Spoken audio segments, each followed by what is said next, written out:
Pradeep Milroy Peter. So அவரை தான் நான் மீட் பண்ண போகிறேன். அந்த 4 பேர் உள்ளே வராங்க. உள்ளே கூட்டு போய் என்ன மேலே கூட்டு போகிறாங்க. போய் உள்ளே போனால் சார் உட்காந்துருக்காரு. அப்படியே பார்க்குறோம். பார்த்துட்டு இந்த மாதிரி உங்களோட டெலிவிஷனில் நான் அந்த உங்களோட ரிவ்யூ பார்த்துருக்கேன். குட்டு. சரி ஓகே. விஜய் டிவிலாம் பார்ப்பீங்களா சார்? விஜய் டிவின்றது என்னுடைய உயிர் சார். நான் சின்ன வயசுலேருந்து பார்த்துட்டு எல்லாருமே ஸ்டார் சார். சரி ஓகே. விஜய் டிவி ஷோ கொடுத்தா பண்ணுவீங்களா சார்?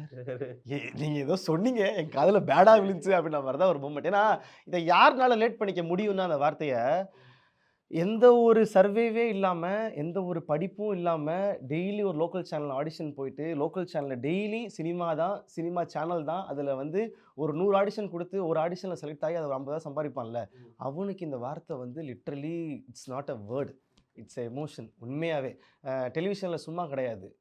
அது வந்து அங்கே போய் நம்ம ஒரு இடத்துல நிற்கிற ஷூட்டிங் பார்க்குறதே ஒரு பெரிய விஷயம். ஸோ அந்த டைமில் எனக்கு இது நடக்குன்ற போது என்னால் அது ஜீர்ணிக்கவே முடியல. சொல்கிறாங்க, பார்த்தா அடுத்த வாரம் ஒரு ஷோ ஆரம்பிக்குதுன்றாங்க. பார்த்தா அடுத்த வாரம் கூப்பிட்றாங்க, உட்காடுறாங்க. இன்னொரு 5-6 நாளில் ஒரு ஒரு லுக் டெஸ்ட்டுன்றாங்க, ஒரு கோட் போடுறாங்க, நிப்பாட்டுறாங்க, வராங்க. 10 நாளில் ஷூட் போகுது. ஷூட்டு முடிஞ்சிச்சு.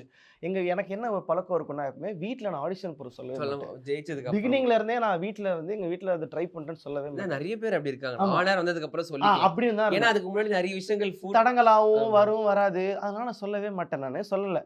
ஸோ ஷூட்டிங்லாம் முடிஞ்சிச்சு. ஷூட்டிங் முடிச்சு 10 நாளில் லான்ச்சுனாங்க. 10 ப்ரொமோவில் இதுலேயே எனக்கு வரல. ப்ரொமோலாம் வந்துருச்சு. அந்த ஷோ கலக்க போதாருக்கு ப்ரமோலாம் வந்துருச்சு. அந்த ப்ரமோவில் நான் இல்லை. அன்னைக்கு அந்த டே அன்னைக்கு காலையில் எனக்கு கால் பண்ணுறாங்க. ஒரு கங்க்ராச்சுலேஷன்ஸ், உங்களுக்கு வந்து உங்களோட ஷோ நீங்கள் லான்ச் ஆகுன்னு சொல்லி டீம்லேருந்து கால். அப்போ தான் எனக்கு தெரியுது ஓகே அதில் நான் இருக்கேன். அஃபிஷியல். ஆமாம்.